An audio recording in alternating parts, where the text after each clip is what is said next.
제가 인도에 가자마자 아내랑 제일 먼저 인도말, 힌디어를 배웠습니다. 혹시 여기 인도말 아시는 분 계세요? 인도말. 네. 아시는 분 계시네요. 가장 기본이 인사죠. 제가 공짜로 하나 알려드리겠습니다. 안녕하세요를 인도말로 나마스테 이렇게 이야기해요. 우리 좌우 앞뒤로 한번 인사하겠습니다. 나마스테. 네, 나마스테. 네. 제가 이제 이런 기본 생활 언어부터 이제 배우기를 시작했어요. 이제 한창 배우는데 이제 제가 직업병이 발동한 겁니다. 목사니까 관심 있는 분야가 뭐겠습니까? 성경, 복음 뭐 이런 거죠. 그래서 하나님, 예수님, 구원, 영생, 십자가 이런 단어들을 이제 힌디어로 제가 배웠어요. 그걸 먼저 배우기를 원했습니다. 그래서 이제 그런 말들을 잘 배우는 중에 어느 날 제가 한 힌두 교도를 만날 수가 있었습니다. 그래서 제가 그에게 이제 복음을 전했어요. 아주 서툰 말로, 힌디와 영어를 섞어서 서툰 말로 복음을 전했습니다. 하나님이 2000년 전에 하나밖에 없는 아들 예수님을 이 땅에 보내셨습니다. 그런데 그 아들 예수께서 십자가에 못 박혀 죽으시고 3일 만에 부활하셨어요. 이를 믿는 사람은 영생을 얻고 구원받아 천국에 갑니다. 예수 믿으세요. 예수 믿으면 천국 갑니다. 이렇게 서툰 말로 힌디와 영어를 섞어서 복음을 전했는데요, 놀랍게도 그 사람이 순수하게 믿겠다는 거예요. 복음을 받아들인다는 겁니다. 그러면서 예수 믿겠다 그러면서 저한테 땡큐 인사를 하는 겁니다. 서툰 말로 복음을 전했는데 그것을 믿겠다 하는 모습을 보고 신기하기도 하고 그리고 나름 뿌듯하기도 했습니다. 자, 그런데 제가 그 시점에서 얼마 지난 후에 아주 중요한 사실을 하나 깨닫게 되었어요. 그게 뭐냐? 많은 힌두 교도들이 너무나 쉽게 예수 믿겠다고 말을 한다는 사실이었습니다. 그 사람만 그러는 게 아니라 많은 힌두 교도들이 너무나 쉽게 예수 믿겠다고 말을 한다는 거예요. 힌두 교도들이 많은 신들을 섬깁니다. 마하트마 간디가 인도에는 3억의 신이 있다 이런 얘기를 했어요. 이제 그만큼 신이 많다는 겁니다. 그렇게 신이 많은데 하나 더 추가한다고 해서 뭐 크게 문제가 되는 게 아니라는 거예요. 다다익선이라고 말을 하죠. 우리도 보험을 들 때 보험 하나만 들어있는 것보다 그래도 3개, 4개 여러 개 보험을 들고 있으면 뭔가 더 마음이 좀 안정감이 있고 뿌듯하지 않습니까? 이제 그런 의미로 이 사람이 그래 한번 예수도 믿겠다 이렇게 이야기를 했던 거예요. 아주 쉽게 예수 믿겠다고 말을 했던 겁니다. 자, 여러분 어떻게 생각하십니까? 분명히 그 힌두교도는 자기 입으로 예수를 믿겠다고 시인했는데 과연 이런 고백으로 그가 구원받을 수 있을까요? 천국 갈 수 있습니까? 중요한 질문이죠. 비슷한 문제가 초대교회 안에도 있었습니다. 14절인데 우리 같이 한번 읽겠습니다. 14절 말씀 함께 읽겠습니다. 시작. 내 형제들아, 만일 사람이 믿음이 있노라 하고 행함이 없으면 무슨 유익이 있으리요? 그 믿음이 능히 자기를 구원하겠느냐? 그 믿음이 능히 자기를 구원하겠느냐? 구원한다는 거예요? 못한다는 거예요? 못한다는 거죠. 초대교회 안에 이런 사람들이 있었어요. 입으로는 분명히 믿는다고 말을 합니다. 예수 믿는다, 하나님 믿는다. 그런데 보면 이 사람이 과연 진짜 믿음이 있는가 의심이 되는 거예요. 왜 그러냐? 입으로는 믿는다 하는데 삶을 보니까 변화된 게 아무것도 없고 삶의 열매가 전혀 없는 것입니다. 그래서 야고보가 이 말을 하는 거예요. 자, 15절 16절 같이 읽습니다. 시작. 만일 형제나 자매가 헐벗고 일용할 양식이 없는데 너희 중에 누구든지 그에게 이르되 평안히 가라, 덥게 하라, 배부르게 하라 하며 그 몸에 쓸 것을 주지 아니하면 무슨 유익이 있으리요. 이건 예입니다. 만일 예란 뜻이죠. 교회 안에 다른 성도가 어려움에 처해 있는데 평안히 잘 지내세요 말만 하는 겁니다. 교회 안에 성도가 먹을 것이 없는데 잘 드시고 건강하세요 이렇게 말만 하는 거예요. 그러니까 한마디로 입만 가지고 신앙생활을 하고 있는 겁니다. 지금 야고보가 말하는 것은 뭐냐면, 여러분 이걸 잘 이해하셔야 돼요. 야고보가 말하는 것은 배고픈 사람에게 먹을 것을 주고 헐벗은 사람에게 옷을 입혀줘야 구원받는다, 이걸 말하는 게 아닙니다. 행위에 집중하시면 안 돼요. 지금 야고보가 강조하는 것은 행위가 아니라 믿음이에요. 야고보가 말하는 것은 뭐냐? 진짜 믿음은, 참된 믿음은 살아있기 때문에 반드시 그 믿음은 어떤 행함을 만들어낸다. 그래서 믿음을 강조하고 있는 겁니다. 그래서 진짜 믿음은 행위가 거기에 따라오게 되어 있는 거예요. 자, 그런데 야고보 사도가 보니까 진짜 믿음처럼 보이지 않는 사람들이 있는 거죠. 입만 가지고 믿는다, 믿는다, 말만 하는 사람들이 있다는 겁니다. 여러분, 왜 믿는다, 말만 하고 삶의 변화가, 행함이 없을까요? 그 이유가 뭘까요? 그 이유는 그 믿음이, 그 고백이 지식적이기 때문에 그렇습니다. 지식적 수준에서 머물고 있기 때문에 그런 거예요. 제가 여러분께 한번 여쭙겠습니다. 하나님 살아계시고 이 땅을 창조하셨다는 것을 지식적으로만 받아들이면 이 사람 구원 받을까요? 예수님이 2000년 전에 십자가에 죽으셨고 3일 만에 부활하셨다. 지적으로 내가 그래 그거 사실이지, 맞아, 인정만 하면 무조건 구원 받는 것입니까? 어떻게 생각하세요? 쉬운 질문이 아니죠? 쉬운 질문은 아닙니다. 여기에 대해서 사도 야고보가 답을 했어요. 그게 19절, 20절 말씀 한번 보겠습니다. 19절, 20절. 자, 시작. 내가 하나님은 한 분이신 줄을 믿느냐? 잘하는도다. 귀신들도 믿고 떠느니라. 아, 허탄한 사람아, 행함이 없는 믿음이 헛것인 줄을 알고자 하느냐? 자, 그런 지식적 믿음, 지적인 믿음은 누구에게도 있다고 말합니까? 귀신들도 있다는 거예요. 그런 지적인 수준의 믿음은 귀신도 있는 거예요. 귀신도 알죠? 하나님 계시다, 예수님 계시고 십자가에 죽으셨고 부활하셨다는 건 귀신도 압니다. 그러나 귀신이 구원받아 천국 가나요? 못 가죠. 그걸 얘기하는 거예요. 여러분, 이런 믿음을 이제 교리적으로 뭐라고 얘기하냐면 지적인 신앙, 역사적 신앙이라, 다른 말로 지적 동의라고 합니다. 뭐냐면 머리로만 아는 거예요. 지식적으로만 인정하는 겁니다. 오늘 설교 제목이 이순신과 예수님인데요. 이런 겁니다. 지적 동의라는 거는. 이순신 장군이 역사적으로 존재했던 실제 인물이라는 걸 여러분 믿으시죠? 네, 다 그렇게 믿으세요. 이순신 장군이 임진왜란 때 명량해전에서 왜군을 물리치고 큰 승리를 거뒀다. 또 노량해전에서 싸우다가 전사했다.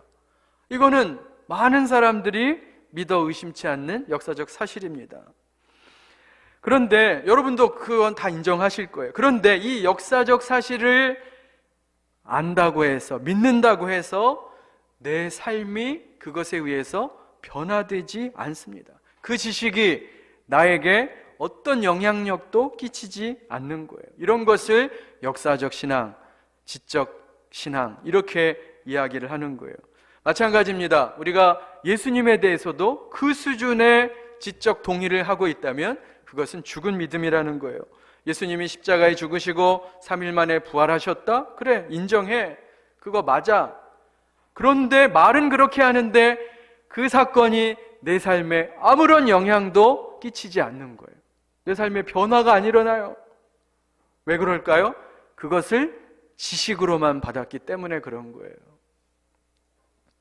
이런 역사적 신앙은 구원받는 믿음이 아니라는 겁니다. 참 믿음, 구원받는 믿음은 반드시 삶의 변화, 삶의 열매가 따라오게 되어 있어요. 17절, 18절 말씀 읽겠습니다. 자, 시작. 이와 같이 행함이 없는 믿음은 그 자체가 죽은 것이라. 어떤 사람은 말하기를 너는 믿음이 있고 나는 행함이 있으니 행함이 없는 내 믿음을 내게 보이라. 나는 행함으로 내 믿음을 내게 보이리라 하리라. 무슨 말입니까? 너는 입으로는 믿는다고 말하는데 네 믿음에서 비롯된 삶의 변화가 없다면 네가 말하는 믿음은 가짜 믿음이라는 거예요. 죽은 믿음이라는 겁니다. 다시 말씀드리지만 역사적 신앙, 지적 동의는 구원받는 신앙이 아니에요. 자, 그렇다면 중요한 것은 진짜가 뭔가? 진짜 믿음이라는 것은 무엇인가? 참된 믿음은, 그러니까 우리는 너무 믿음을 얄팍하고 너무 단순하게 생각하는 거죠. 사실 믿음에는 부요함이 있고 풍성함이 있는 겁니다. 깊이가 있어요. 자, 그래서 참된 믿음이란 어떤 것인가? 두 가지를 제가 짧은 시간에 많은 것을 얘기할 수는 없고 두 가지만 말씀드릴게요. 첫 번째로 참된 믿음은 예수님을 내 삶의 주인으로 모시는 것이 참된 믿음이에요. 이게 빠지면 안 됩니다. 우리 아브라함 이야기가 나오는데 21절, 22절 말씀 읽겠습니다. 21절, 22절 시작. 우리 조상 아브라함이 그 아들 이삭을 제단에 바칠 때 행함으로 의롭다 하심을 받은 것이 아니냐. 내가 보거니와 믿음이 그의 행함과 함께 일하고 행함으로 믿음이 온전하게 되었느니라.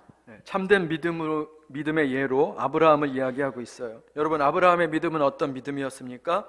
아들 이삭을 하나님께 제물로 드리는 믿음이었다는 거예요. 도대체 여러분 생각해 보세요. 어떻게 그것이 가능했을까? 어떻게 아들을 제물로 드리려고 하는 그런 모습을 보일 수 있었는가? 아브라함에게는 믿음이 있었던 거예요. 뭐예요?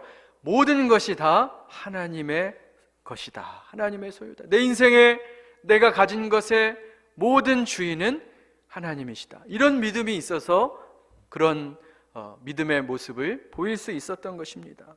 주신 것도 하나님이시고 거두시는 것도 하나님이신 줄로 믿습니다. 그러니까 아들 이삭은 내게 아닌 거예요. 하나님 소유예요. 왜냐하면 내 인생과 내가 가진 모든 것이 다 하나님이 주인이시기 때문에 그런 겁니다. 여러분, 그래서 믿음이라는 것은 뭐냐? 믿음의 내용을 아셔야 돼요. 믿음은 하나님을 내 삶의 주인으로 삼는 것이 믿음이라는 것을 꼭 기억하시기 바랍니다. 그래서 우리가 예수 믿으세요라는 말은 뭐냐면 그냥 입으로만 반복, 앵무새처럼 테이프 레코드처럼 반복한다고 그게 믿는 게 아니죠. 믿으세요라는 말은 당신의 삶의 주인으로 하나님을 모시기 바랍니다. 그런 뜻이에요. 여러분, 세상에 사탄을 숭배하는 사탄교도들이 있대요. 사탄을 숭배하는 자들. 근데 그 사람들에게 책이 있답니다. 경전이 있는데 사탄경이라고 하는데 사탄경 1장 1절 제일 처음에 이렇게 기록되어 있다고 합니다. 너의 삶의 주인은 너다. 너의 삶의 주인은 너다. 여러분, 사탄은 우리에게 끊임없이 말합니다. 아담과 하와에게도 그렇게 말했잖아요. 너 인생의 주인은 하나님이 아니야. 네 인생의 주인은 너야. 우리에게 끊임없이 세상과 사탄은 우리에게 이렇게 말하고 있는 거예요. 그런데 여러분, 이 말에 절대 속으면 안 됩니다. 그것은 거짓말이에요. 그 길은 멸망길이고 지옥길입니다. 우리의 인생의 주인은 누구예요? 오직 하나님이세요. 우리가 인생의 주인이 아닙니다. 한 부자 청년이 예수님을 찾아왔어요. 그러면서 예수님께 질문합니다. 예수님, 내가 무엇을 해야 영생을 얻겠습니까? 보통 때 같으면 예수님이 하나님을 믿으니 또 나를 믿으라 이렇게 말씀하셨을 텐데 그때 이 청년에게는 다르게 말씀하시는 거예요. 뭐라고 말씀하시냐면 네가 가지고 있는 것들을 다 팔아 가난한 자들에게 나눠주라 이렇게 말씀하시는 겁니다. 이 말씀을 우리가 오해하면 안 되죠. 예수 믿는 사람은, 성도는 가진 소유를 다 팔아서 가난한 자에게 줘야만, 우리가 내 재물을 다 팔아서 가난한 자에게 줘야만 천국 갈 수 있다, 구원받을 수 있다, 이렇게 생각하시면 안 됩니다. 사실은 제가 예전에 좀 그런 마음이 있었어요. 그래서 그 말씀을 읽을 때마다 마음이 찝찝한 거예요. 예수님의 제자라면 소유를 팔아서 가난한 사람들에게 나눠줘야 하는 것 아닌가 하고 늘 마음에 죄의식과 찝찝함이 있었어요. 그런데 이 말은 구원받으려면 다 팔아서 가난한 자에게 나눠줘야 한다는 뜻이 아니에요. 만약에 그렇게 따지면 여기에 천국 갈 사람 있어요, 없어요? 다 팔아서 나눠주셨어요? 만약에 그렇게 따지면 천국 갈 사람 아무도 없죠. 이 말씀의 핵심은 행위가 중요한 게 아니에요.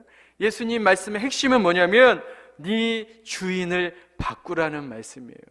너 주인을 바꿔라. 그동안 네 소유와 물질을 주인으로 삼고 살았지. 이제는 그 주인을 바꿔라.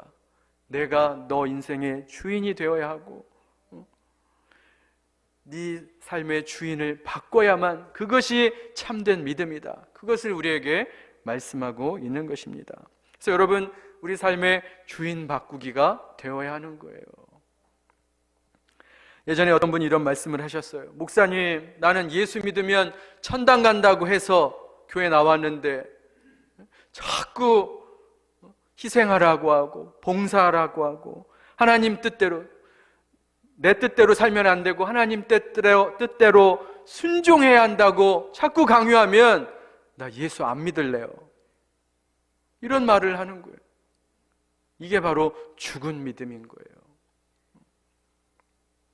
여러분, 저와 여러분의 입술에 내 인생의 주인은 내가 아니라 오직 예수 그리스도이십니다, 이런 고백이 넘치시기를 주님의 이름으로 축원합니다. 이게 믿음의 내용이에요. 이게 없으면 가짜 믿음입니다. 둘째로 참된 믿음은 어떤 믿음이냐? 내가 하나님의 사랑을 누리고 나도 하나님을 사랑하는 것, 이것이 참된 믿음의 내용입니다. 아까 말씀드렸죠. 귀신도 가지고 있는 그 역사적 신앙의 특징이 뭡니까? 머리로만 아는 거예요. 지적으로만 아는 겁니다. 거기에 감정이 없어요. 사랑이 없습니다. 하나님을 향한 뜨거운 사랑, 불타는 사랑, 아니 불타는 사랑은 아니더라도 불씨만한 사랑도 없는 거예요. 사랑이 없어요.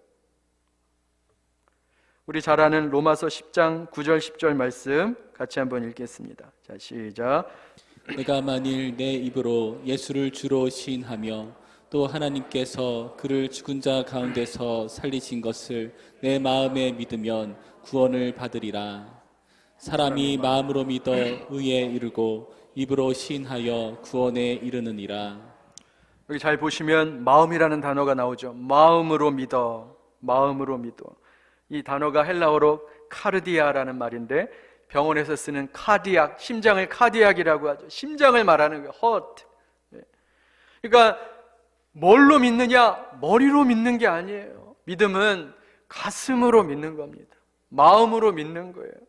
우리 영혼의 좌소, 영혼의 심장, 내 마음과 가슴으로 예수님을 믿는 거예요. 그래서 머리로 믿는 지식적인 신앙, 그것은 죽은 믿음인 것입니다. 물론 지식도 필요하죠. 그러나 지식만으로는 안 되는 거예요. 우리 전인격, 지정의, 전인격적으로 하나님을 믿는 믿음만이 참된 믿음이라고 우리에게 말씀하고 있는 것입니다. 역사적 신앙을 가진, 지적 동의 수준의 믿음을 가진 사람은 예수님의 십자가와 희생과 죽음에 대한 말씀을 듣고 찬양을 들어도 그 마음에 아무런 반응이 없는 거죠.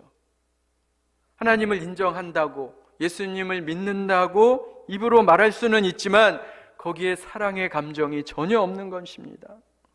여러분, 그것은 구원받는 믿음이 아니에요. 참된 믿음은 반드시 마음과 정서를 포함하게 되어 있어요. 마음과 정서를. 여러분, 결혼을 했는데 남편과 아내가 결혼을 했는데 그냥 법적으로만 올라가 있다. 그게 무슨 부부 관계입니까? 정서가 있어야죠. 마음이 있어야죠. 중요한 말씀이 있어요. 갈라디아서 5장 6절 중요한 말씀 같이 크게 읽습니다. 시작. 그리스도 예수 안에서는 할례나 무할례나 효력이 없으되 사랑으로서 역사하는 믿음뿐이니라. 사랑으로서 역사하는 믿음이라는 거예요. 사랑으로 역사하는 믿음, 영어로 faith working by and through love라고 돼 있어요. 그러니까 뭐냐면 사랑에 의해서, 사랑을 통해서 믿음이 역사한다. 그러니까 참된 믿음은 반드시 사랑을 동반하게 되어 있는 거예요. 아까 믿음의 조상 아브라함 이야기를 했는데 아브라함 이야기를 하나 더 하겠습니다. 아브라함이 갈대아 우르에서 하나님의 부르심을 받고 약속의 땅 가나안으로 가지요. 약속하신 땅이니 얼마나 기대감이 있겠습니까? 가나안에 가면 풍요롭고 참 풍성한 삶이 기다리고 있겠다. 이런 마음과 기대감을 가지고 갔는데 가나안 땅에 가자마자 극심한 가뭄이 들었어요. 가나안 땅에. 아브라함이 어떤 마음이 들었을까요? 야, 하나님은 나에게 가라고 명령만 하시고 나를 돌보시지 않나? 어떻게 나에게 이런 오자마자 가뭄이라는 연단과 고난을 주시나? 그래서 창세기 12장에 보면 아브라함이 하나님께 묻지도 않고 기도하지도 않고 자기 뜻대로 애굽으로 피난을 갑니다. 지금 아브라함이 시험에 든 거예요. 애굽에 그렇게 피난을 갔는데요, 돌발 변수, 돌발 상황이 생겼어요. 어떤 일이냐? 이 아내 사례가 너무 예쁜 게 문제가 된 거예요. 경국지색의 미모를 갖고 있었는데 이 아브라함이 걱정이 되는 겁니다. 아니, 내가 애굽에 갔는데 혹시 사람들이 내 아내의 미모를 탐내서 혹시 나를 죽이려고 하면 어떨까? 내가 어려움을 당하면 어떨까? 이런 염려와 걱정이 마음속에 잔뜩 밀려오는 거예요. 그러니까 믿음 없는 모습이 나타나는 거죠. 그래서 고민하다 사례를 불러놓고 이렇게 말합니다. 당신 우리 애굽에 가면 이제 나를 남편이라 부르지 말고 오빠라고 부르시오. 오빠라고 부르라는 거예요. 여기도 아직 사례 같은 분들 계시죠? 집에서 남편을 남편이라 부르지 않고 오빠라 부르는 그런 상황이 생긴 겁니다. 그렇게 서로 입을 맞추고 애굽에 갔는데 아니나 다를까 사례의 미모가 금방 소문이 나는 거예요. 대단한 미모다. 그 소문이 바로의 귀에 들어갔어요. 그래서 바로가 신하를 바로 보냈어요. 그래서 자기 아내로 삼겠다고 아브라함에게 말을 하는 겁니다. 자, 그런데 이 형편없는 남편 좀 보세요. 한마디도 못하고 자기 아내를 그냥 뺏깁니다. 끌려가는 아내 뒤통수만 쳐다보고 있는 거예요.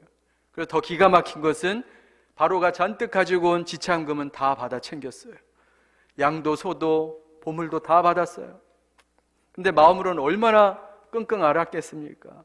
자, 이런 굉장히 어려운 위기 상황을 누가 수습해요? 하나님이 수습하세요. 하나님이 그날 밤에 바로의 꿈에 나타나서 네가 데려온 그 여자, 그 아브라함의 동생이 아니라 아내다. 너 그 여자 건드리면 다리 몽댕이가 부러질 줄 알아. 엄포를 하셨어요. 바로가 깜짝 놀라서 또 바로 사례를 돌려보냅니다. 그렇게 해서 사례도 돌아오고 그 지참금, 양과 소와 그 풍성한 은금을 다 받아 누리게 된 겁니다. 자, 그게 창세기 13장에 나와요. 12장에 나와요. 그리고 나서 바로 창세기 13장을 보면 이제 애굽을 떠나서 가나안 땅으로 돌아가요. 그런데 아브라함의 모습이 완전 변화된 모습을 보게 됩니다. 완전 바뀌었어요. 큰 변화가 생겼어요. 조카 롯과 땅을 분배하는데 자기가 먼저 선택하지 않고 롯에게 양보를 하는 거예요. 삼촌이니까 선택권이 자기에게 먼저 있어요. 그런데 롯에게 양보를 합니다. 네가 좌하면 내가 우하고 네가 우하면 내가 좌하리라 하면서 너그러운 마음과 호연지기의 모습을 보여주는 겁니다. 원래 12장의 아브라함의 모습과는 완전히 딴판이에요. 다른 모습입니다. 원래 어떤 사람이었어요? 가뭄 들었다고 하나님한테 삐져서 애굽으로 도망갔던 사람입니다. 그리고 자기 죽을까 봐 아내를 여동생이라고 거짓말했던 사람이에요. 그리고 끌려가는 아내를 보면서도 한마디도 못하고 그랬던 비겁한 남자였습니다. 자, 그런데 아브라함이 넓은 마음과 믿음의 모습을 13장에서 보이는 겁니다. 어떻게 이런 일이 벌어졌을까요? 12장 그 사건을 통해서 아브라함이 뭔가를 깨닫고 알게 된 거예요. 뭘까요? 하나님의 사랑을 깊이 깨닫게 된 거예요. 하나님의 사랑을 경험하게 된 겁니다. 자기는 몰랐는데 자기가 하나님의 사랑을 받는 자였다는 것을 아브라함이 깨닫게 된 거예요. 사례가 바로에게서부터 돌아와서 다 이야기를 했죠. 하나님이 이렇게 일하셔서, 하나님이 바로의 꿈에 나타나서 내가 이렇게 돌아왔노라고 말했을 때 아브라함의 심정이 어땠겠습니까? 자기가 가졌던 하나님에 대한 의심, 하나님에 대한 서운함, 그런 자신의 모습 때문에 죄송했을 거예요.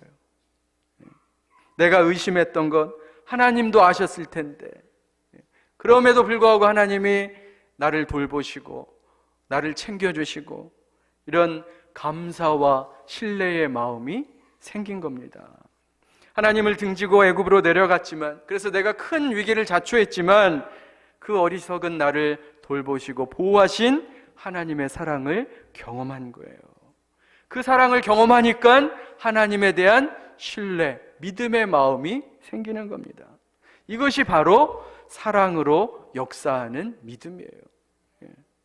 여러분, 내가 하나님의 크신 사랑을 경험할 때 그분을 더욱 신뢰하게 될 줄로 믿습니다. 그래서 여러분, 믿음이란 건 뭐냐면 사랑을 빼놓고 믿음을 얘기할 수 없어요. 믿음 안에는 반드시 사랑이 들어가 있습니다. 그래서 여러분, 하나님 사랑을 많이 경험하셔야 돼요. 그때 하나님을 향한 우리의 믿음이 성장하게 되어 있습니다. 이제 말씀을 맺고자 해요. 우리가 믿음을 너무 단순하게 그냥 말 한마디로 내가 믿는다 라고 말만 하면, 지적인 동의만 하면, 그렇게 하면 믿음이라고 생각을 했는데 그렇지 않다는 거예요. 믿음은 훨씬 더 크고 풍성하다는 것입니다. 그래서 여러분, 오늘 말씀을 통해서 여러분 자신의 믿음을 점검해 보세요. 나의 믿음은 지금 어떤 상태인가? 내가 정말 예수 그리스도를 내 삶의 주인으로 인정하고 있는가? 그래서 그분께 내 삶의 중요한 일들을 묻고 기도하고 있는가? 한번 점검해 보시기 바랍니다. 만약에 나는 한 번도 예수님을 내 인생의 주인이라고 생각한 적도 없고 고백한 적도 없으시다면 여러분, 이 시간을 통해서 고백해 보세요. 주여, 지금까지 내 인생의 주인이 난 줄 알고 살았습니다. 그러나 그게 아니군요. 주여, 이제부터 내 인생의 주인 되어 주시옵소서. 이것이 우리의 고백인 줄로 믿습니다. 또 하나님의 사랑을 느끼지도 못하고 마치 내 마음이, 내 심령이 메말라 바짝 말라서 갈라진 논바닥처럼 교회 와서 찬양을 하고 말씀을 듣고 예수님의 십자가를 내 입으로 말하긴 하는데 그 하나님의 사랑과 십자가의 희생과 예수님의 그 헌신이 내 마음에 아무런 느낌도 어떤 정서도 만들어내지 못하는 상황이라면 여러분, 한번 자신을 잘 돌아보세요. 왜 이렇게 됐는가? 그래도 예전에 예수님 처음 믿을 때는 복음에 감격하고 십자가에 감동하고 그런 마음이 있었는데 왜 나의 심령이 건조하고 메말라서 짝짝 갈라져 있는가? 여러분, 혹시 그런 마음의 상태라고 할지라도 이런 생각하지 마세요. 나는 아닌가 보다. 나는 죽은 믿음인가? 나는 안 되나? 이렇게 나쁜 쪽으로 가시지 마시기 바랍니다. 여러분, 하나님의 사랑은 우리가 생각보다 훨씬 더 커요. 하나님의 사랑을 구하는 모든 자들에게 넘치게 부어주실 줄로 믿습니다. 그래서 로마서 5장에 보면 성령 하나님께서 하나님의 사랑을 우리 마음에 부어주신다 그랬어요. 그래서 여러분, 이게 믿음입니다. 믿음 생활이 이런 거예요. 내 삶의 주인으로 예수 그리스도를 삼고, 그리고 내가 하나님의 사랑을 풍성하게 경험하는 이 믿음의 은혜, 믿음으로의 삶의 초대 앞에 여러분들이 아멘으로 응하시고, 바라기는 지적인 수준, 지식적인 믿음이 아니라 거기서 머물지 마시고 한 걸음 더 나아가서 내 인생의 주인이시고 나에게 사랑을 베풀어 주시는 하나님에 대한 간절한 믿음과 은혜를 누리시는 저와 여러분의 삶이 되시기를 주님의 이름으로 축원합니다.